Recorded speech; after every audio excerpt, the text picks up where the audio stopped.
Hello everyone, it's Imran here. Welcome back to another video. I'm going to react to another Thomas and Friends audio story by Kiefer Adams, which is called The Wedding Road Train. So, during Kiefer's original um, audio series, he created an original character named Beatrice, who is obviously a road train. She has spent 2 summers on the island. She met Thomas during her first. She had to in series one. During her second in series two, she had to face off George the Steamroller, and now in her third one, she's going to become a wedding road train. This is actually going to be very, very interesting. So obviously, the last time that last Sunday, I reacted to the first story of series three of his final series of audio stories, which was called A Pinch of 10. Make sure you go and check out my reaction to that if you haven't to already. It will be on my channel and also available in the Thomas the Tank Engine Reactions playlist in the playlist section of my channel. But I really did enjoy last week's audio story, Kiefer, so I can't wait to see what you have in store for one of my favorite original characters that you created, Beatrice. I really enjoyed the previous 2 stories of her from series 1 to 2, and I can't wait to see how this one goes. I always enjoy reacting to these audio stories because they're so refreshing from these, trains adaptations I see. So let's see how this one goes. Link to the video and reaction in the description down below as always. So without further ado, let's just get straight into this. The Wedding Road Train, written and told by Kiefer Adams. When Summer returned to the island of Sodor, Bertie the bus was worried that he would have to handle all the holidaymakers on his own. There she is. But one There's day Beatrice. he discovered that he didn't need to worry at all. He was driving down the road that passed Thomas's branch line when a familiar whistle sounded up ahead.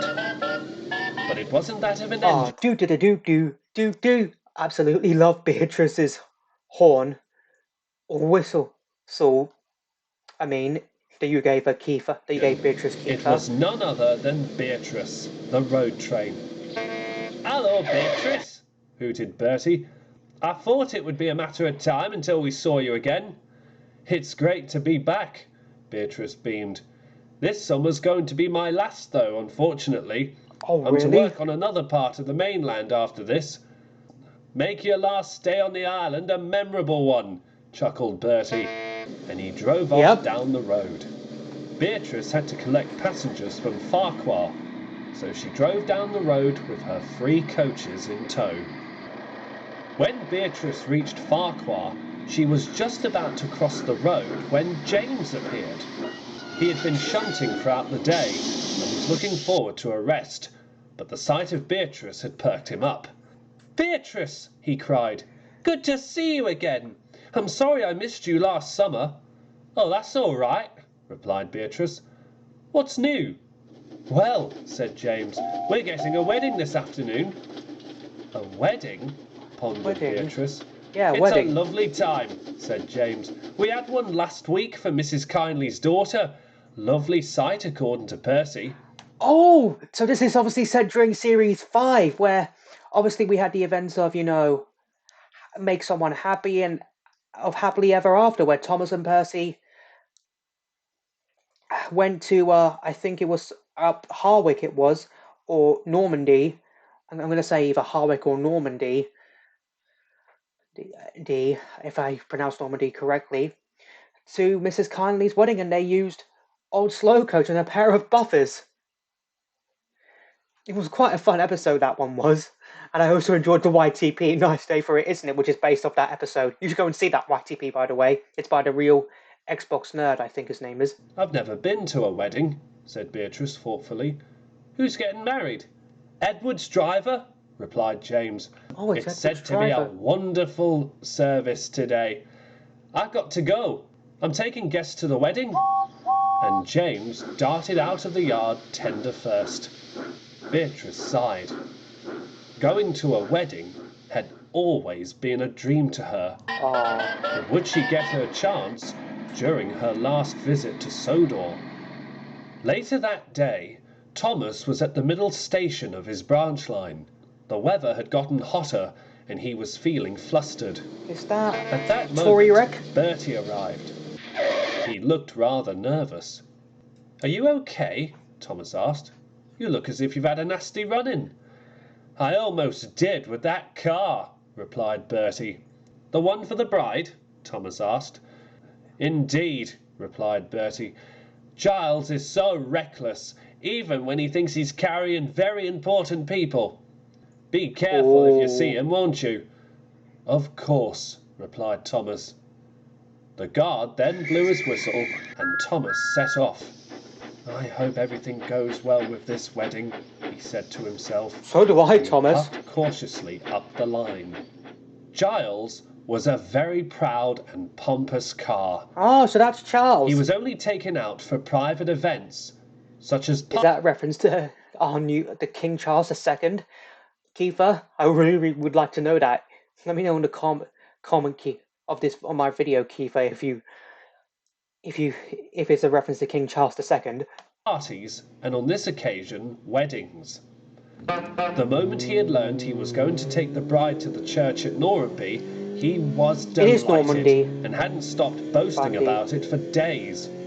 By this point, Giles had picked up the bride and was making his way to the church. But every road vehicle and engine he passed, he had to show off his smart white paint and banner. This isn't going to end well. He had just turned a corner when suddenly there was a loud hissing noise and Giles slowly came to a halt. Ooh. I'm overheated, he groaned. I can see just that, like Caroline. Driver. That'll teach you for staying out in the sun for too long. The bride was anxious. She had to be wed to Edward's driver in half an hour. The driver scratched his head. He wasn't sure what to do, except suffer the moaning of Giles, who desperately wanted to be rescued more than anything. Oh, you know what Caroline soon feels spread like. Down the line. That's just typical, grumbled Thomas.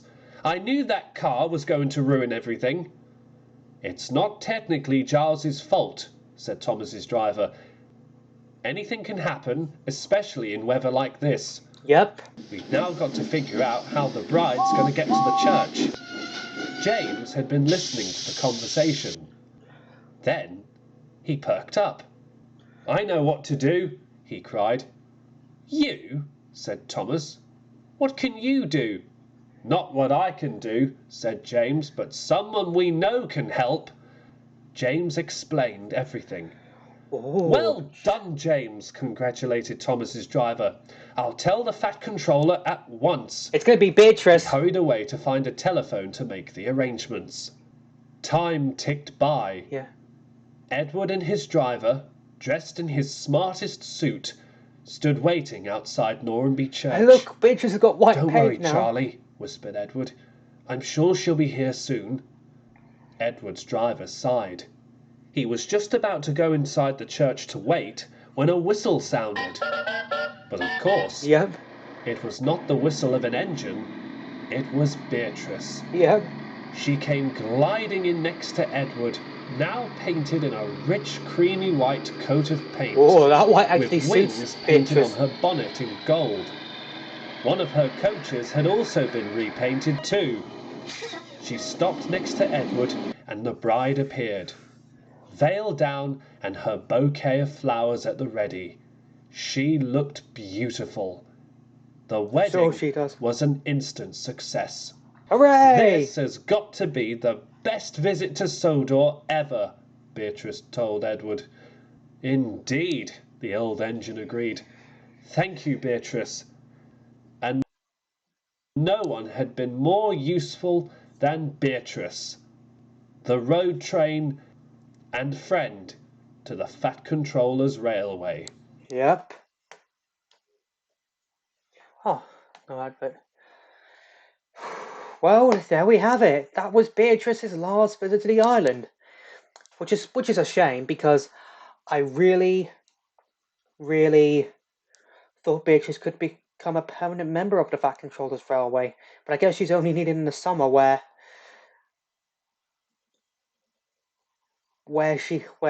passenger demand is very high. So yeah, it is a shame that Beatrice isn't gonna be a permanent member of the Northwestern Railway, but at least she made her last visit to the island. And very well. She used it very well to become a wedding road train. I mean, I never heard of a wedding road train before watching this video, Kiefer, but I think you did a very good job, and I can't wait to see what next week's audio story is about. And I hear it's got something to do with Oliver, Toad, and Scruffy. So I can't wait for that. And once again, a very good audio story. Thoroughly enjoyed it, Kiefer. So I hope you all enjoyed this video. If you did, hit that like button for me. Let me know in the comments down below what you thought this audio story I reacted to. And also let me know in the comments down below what other videos you want me to react to next. Share this video, subscribe if you're new here, ring that bell to get notified for when I upload new videos or when I post on the community tab. And I'll see you all in the next one. Bye!